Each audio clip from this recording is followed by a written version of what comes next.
So, ngayon, katabi na po tayo. Makita yung kilikili ko. Ayan. Itong mukuna nito, tapi ito sa lahat. Ayan. Walang ano dito, walang bukod-bukod kahit mga ganito mga imported, yung ibubukod mo pala sa mga ano lang may-ari ng bahay. Hindi po dito ganun, guys. Mabait yung mga tao dito. Kung anong nakita nila, yan, sa lahat yan. Nakadisplay yan dito para sa lahat. Ito, kasi imported man o hindi, everyone's can coffee. Pati yung mga kasambahay dito, pwede mag-coffee dito.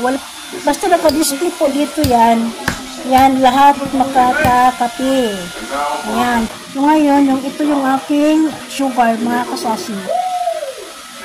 Yan.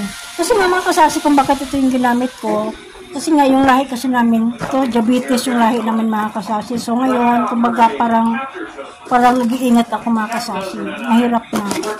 Kapag yung kapag may lahi kayong diabetes, so mag-iingat na po tayo. Alam na natin yun eh.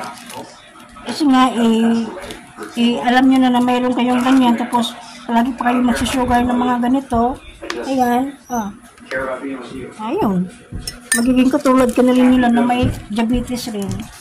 So, mag-iingat po tayo mga kasasi. Dahil mga diabetes, so alam po natin kung anong gagawin natin. Umiiwas na po tayo.